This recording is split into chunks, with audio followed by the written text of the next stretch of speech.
Happy Halloween! Happy Halloween. So, today we're going to be talking about undergraduate research. If you haven't noticed, AJ is not here. This is one of our wonderful peer mentors, Joseph. Hello. Do you want to tell us a little bit about yourself? I'm a business major, and I'm a peer mentor. What year are you? I'm a junior. And when do you graduate? 2019. Nice, nice. And so you're a business major, but I know you're going pre-law? Yes, I'm going to go to law school. Awesome. After college. Oh, cool. So today we're going to be talking about undergraduate research. And AJ was supposed to be here because she's all into that and she knows a lot about it, being a McNair scholar. But she gave us a lot of tips and tricks that she's used and guidances so that we can pass it on to you guys. So undergraduate research, what is it? Well, it's learning outside the lecture halls and labs. So basically, it's where you take all of your knowledge from the classroom and you implement it into a lab setting, or outside of that classroom, into the real world, per se. Do you have any thoughts on it? So I'd probably say that grad school is very, very different from undergrad.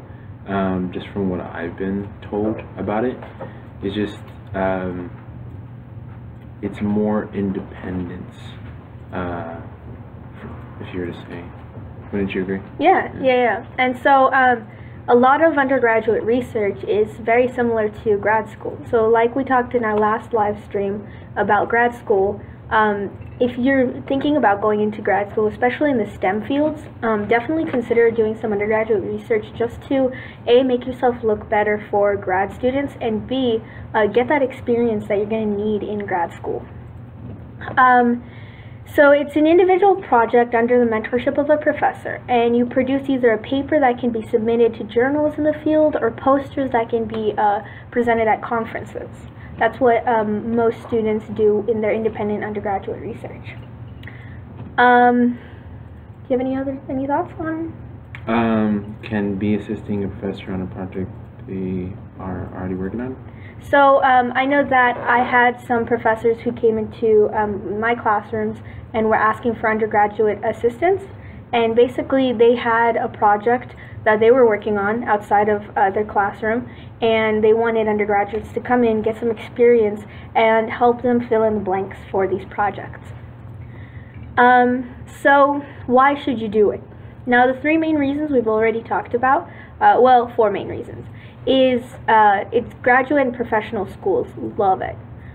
So it'll make your resume look good, and it's great for networking. And a lot of undergraduate research opportunities come with a little bit of extra cash. So if you're tight on money this semester, try to get involved. It'll give you the great experience, and it'll bring in some money that you may need.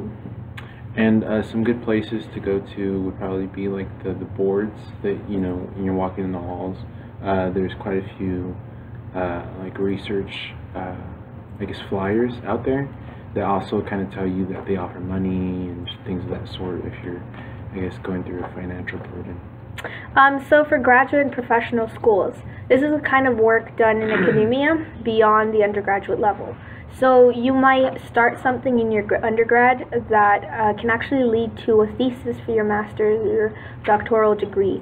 And so it's always good to try and find something you're interested in to research. Any thoughts on graduate school? Yeah, and you don't want to research something that you don't like. It would just kind of be boring. Yeah, you want to invest your heart in it. Yeah, something that you're passionate about. If you're passionate about I think I remember talking to Isis about this, kinesiology. If you're passionate about something that you're actually studying, find some time to actually research it and get more in depth. Yeah. So the next thing, it looks great on your resume or your CV. So it shows that you're capable of working independently. It shows that you can take directions and you can run with it. A lot of companies want to see that they can give you a project, and instead of sitting there and guiding you step by step, you're going to go and take the project and go above and beyond what they need. Do you have any thoughts on the resume?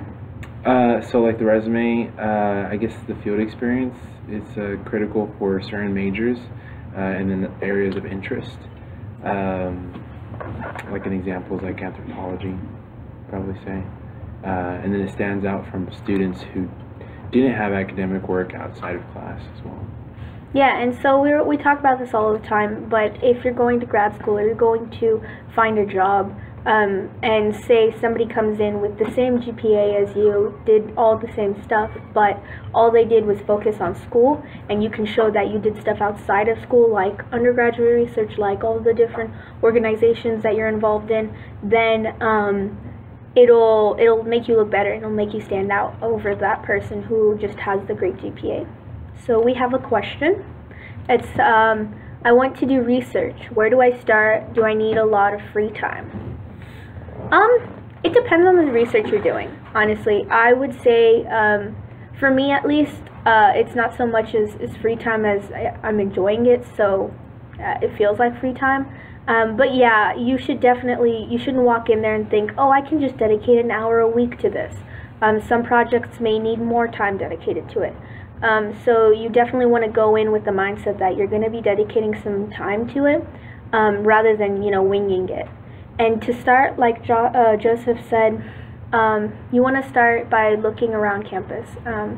And all of the bulletin boards have all sorts of different flyers on there. Talk to your professors. They might know somebody who has a research position. Any other places you'd start?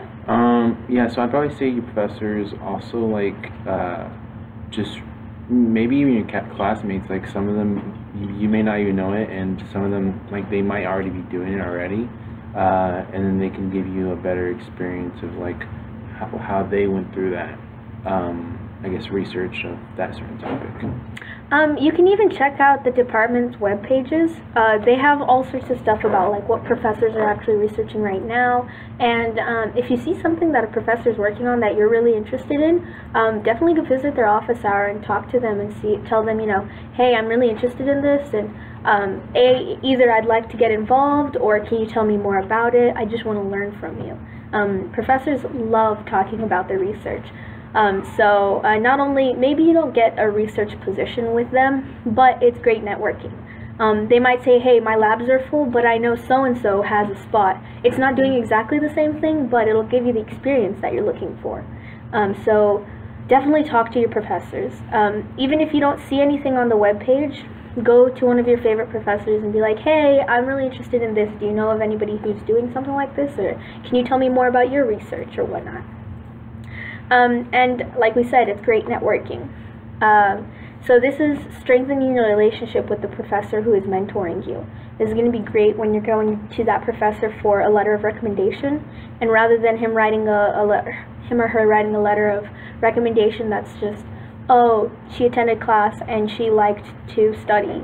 It's a little bit more in depth. They got to know you. They got to see your work ethic and whatnot. So definitely take advantage of that. Do you have any? And I'd probably say just like collaborate with other students that are like either in your class or that's your major. They're like the other day I saw like two students that they were like they're like Latino Mexican American studies, and they were just talking about it, like just how they can, I guess, do different kinds of research or different kinds of programs within the institution just to help them, I guess, grow their resume as well. Not only that, but this will force you a little bit to reach out to different, scholars, whether that's authors of books or scientists in the field. And this is great for the future when you're trying to look for what companies you want to apply for, what places you want to work. You can talk to them, and it opens the door by saying, hey, I'm doing a research on this and I'd like to learn more about it from you. And then from there they can mentor you a little bit on like how they got to their position, or what you can do to make yourself stand out.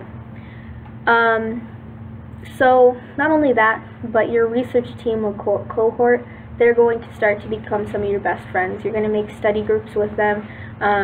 You're going to get to know them more. Maybe, you're not researching exactly what you want to research, but the person who you're researching with may know of another person who's doing something in the field that you're interested in. And right there you have a way in.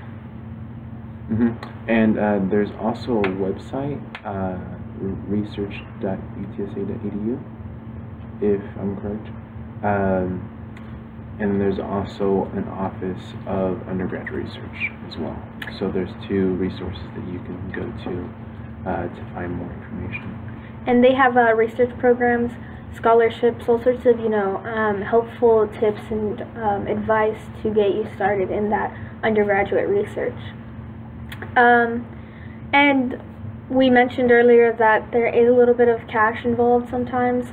Not all research positions. I was an undergraduate research assistant my freshman year here at UTSA, and it was all volunteer, but some of the experience I got there is, it's amazing. I couldn't have asked for more.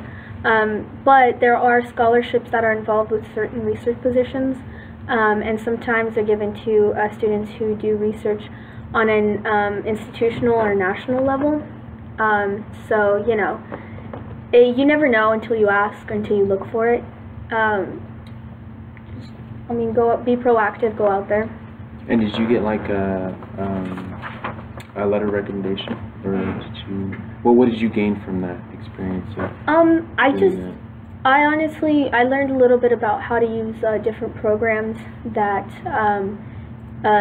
help with 3D modeling and stuff, and so it gave me experience that I wouldn't have learned inside of the classroom.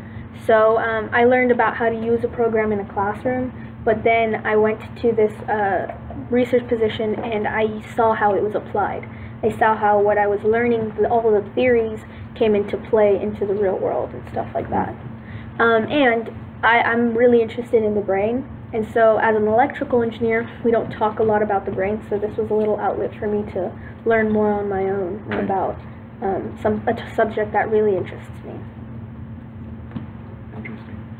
So again, how to get involved: look for flyers, check department email lists, ask professors, ask someone who's already done a research, undergraduate research. I know that in the engineering college, you can do independent studies. So by that, you would have to find a mentor who's a professor here. You have to write your own,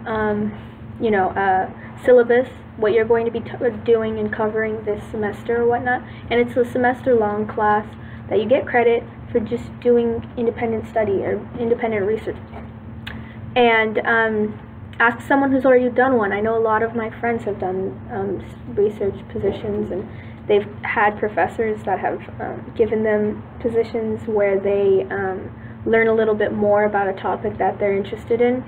And you never know, maybe you can say something to a friend that will put in a good word with a professor, and there you go, you have a position.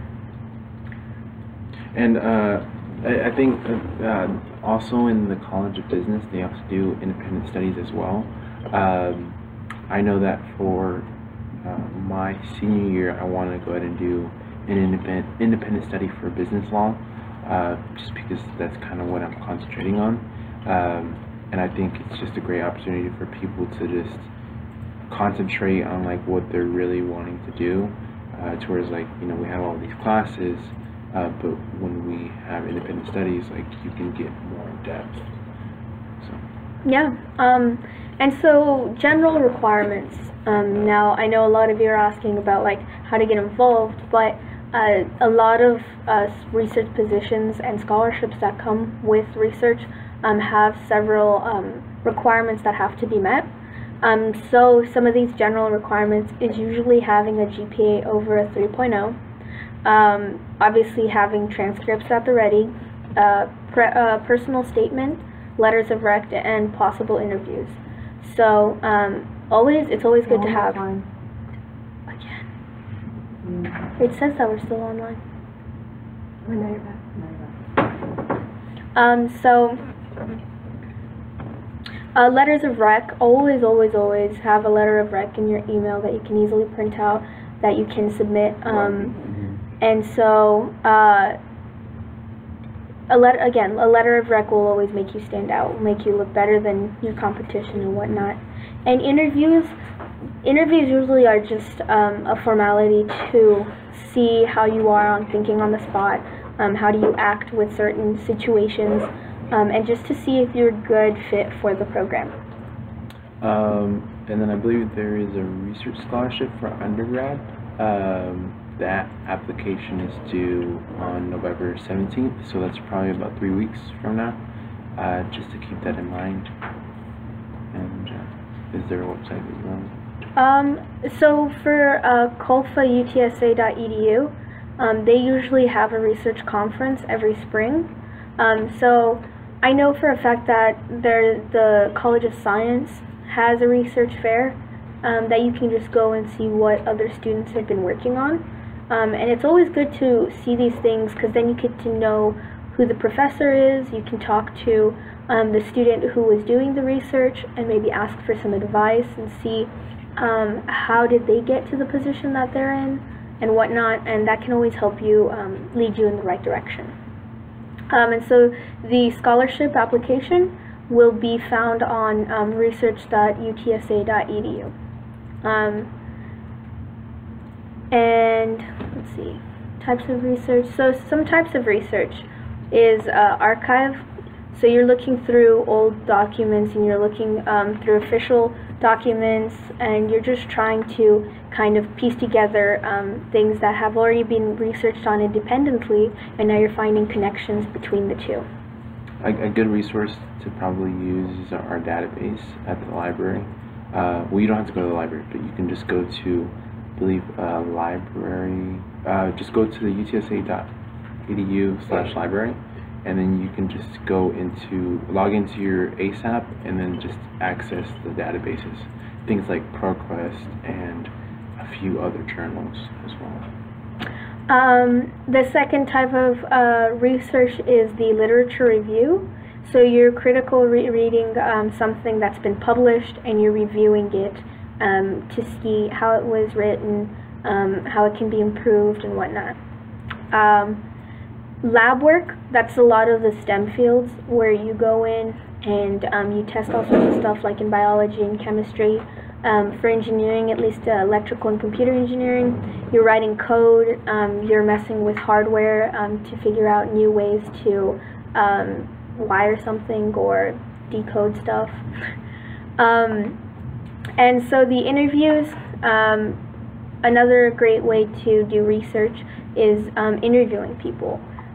Especially if you're in like Colfa, where you're in sociology or archaeology, you're going to be interviewing people to see about experience, to learn more about them. Do you have any input? So like for the interviews, you know, I would just probably say to reach out to the people that you want to interview, and then maybe just email them first, and then just talk about like following up and so on and so forth. We got another question. When should I start looking into grad programs? I would do it as soon as possible. Even if say you're a freshman or sophomore, you might not be applying in the next coming year or so, but at least this way you're learning more about the requirements for that graduate school. The last thing you want to do is get to your senior year and you're ready to submit apply on your application, and all of a sudden a flag pops up and says, oh, you don't have the GPA requirement for this, or you're missing a letter of rec or something. So you want to start looking into grad programs, and one of the things I would recommend is maybe get with a professor that has either gone to that grad school or has gotten a graduate degree in the field that you're looking into. Not only is that a great source for a letter of recommendation, but he can also kind of help you kind of plan out your path through your undergrad so that you look as good as possible to that grad school. And I'd probably say just like go to their websites if you don't like have a lot of time to like go to the fair, because like last week there was the graduate school fair that, you know, I think it was during the day and you probably couldn't have gone during classes. Just go to the just go to like Texas Tech, go to UTSA, go to Texas A&M, any grad school that you may be thinking about, depending on your, I guess, degree or grad program. just see what their requirements are, and they'll just show you need a certain GPA, you need your GRE, you need a letter of recommendations. A lot of schools are starting not to do the GREs anymore, but it is something that they do consider as well.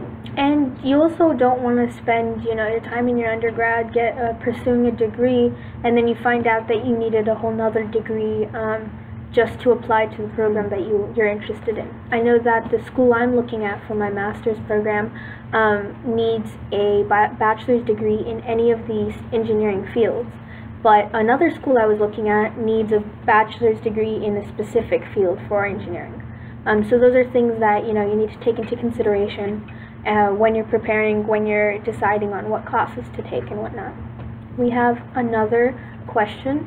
How much time should I give a professor for a letter of rec? Like, how far in advance should I ask? So I'd probably say it just depends on your deadline for when you need that letter of recommendation, because I actually just asked a professor for a letter of recommendation that is going to be sent out in the summer.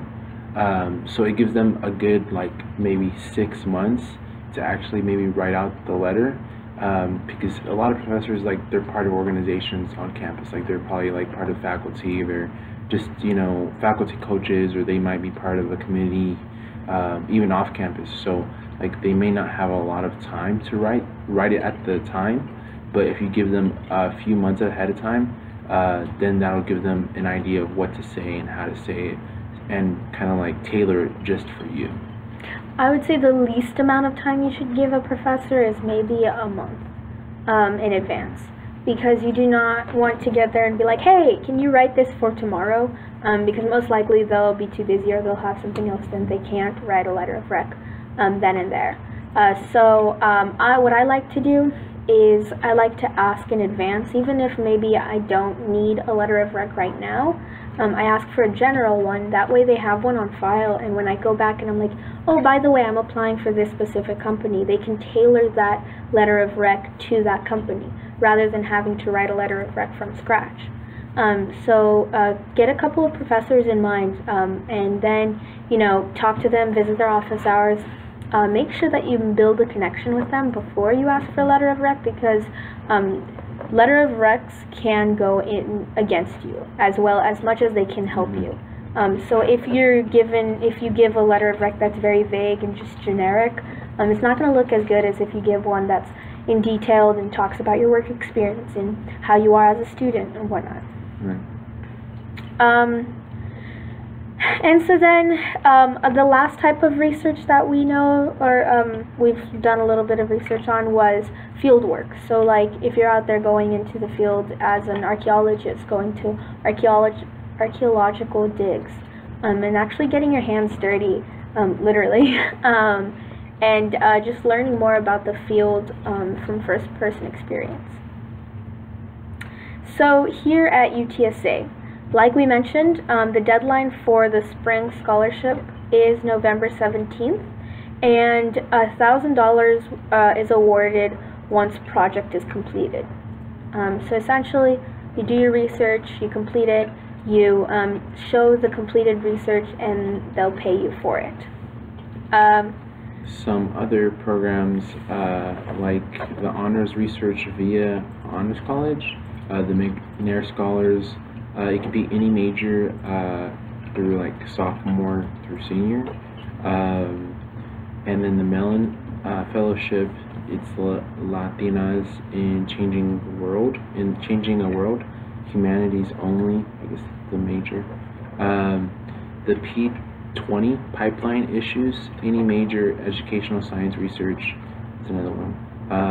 Lewis Stokes, Alliance for Minority Participation, it's for STEM majors, and then also there's more if you just research them. Yeah, and again, like we said, talk to professors. You never know. Take advantage of any time a professor says something about their research. I know that a lot of professors do the whole walk into class and say, oh, I'm doing research with a group of students and I'd like to have 2 more students. If you're interested, send me an email.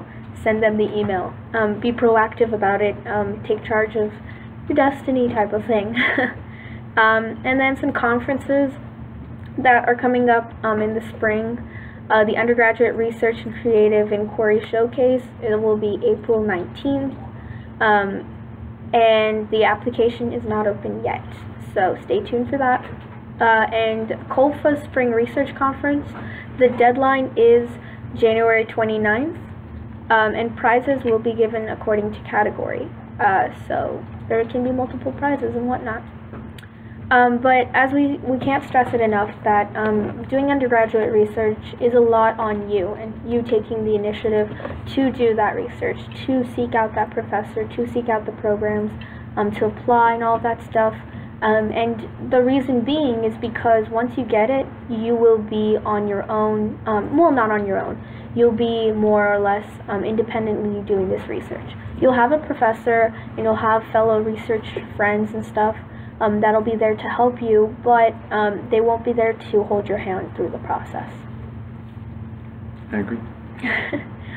So some events and announcements. Number one, next week at the same time, Monday, we will have a live stream, but this time it'll be a little bit different. We'll have 4 guests from various departments around UTSA.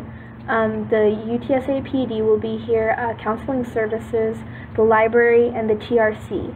All 4 of them will be here, so please bring your questions to us to ask the experts, rather than just asking AJ or I. That's all we have for this live stream. Thank you, Joseph, for hosting. And then also, registration is this week, so oh, yes. If you haven't already looked up your classes, or you already know what classes you want to take, just make sure that you see what your classification is to make sure you register on the right day. Yep. Seniors start tomorrow, so I think it's if you're above 90 credit hours, you start tomorrow.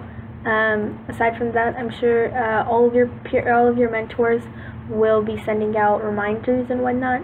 Get with your mentor if you have any questions about next semester. We're here to help always. Aside from that, remember to like and subscribe. We're trying to get to 100. We're so close. So get all of your friends to subscribe, please. Aside from that, I'm Diana. I'm Joseph. Thank you so much.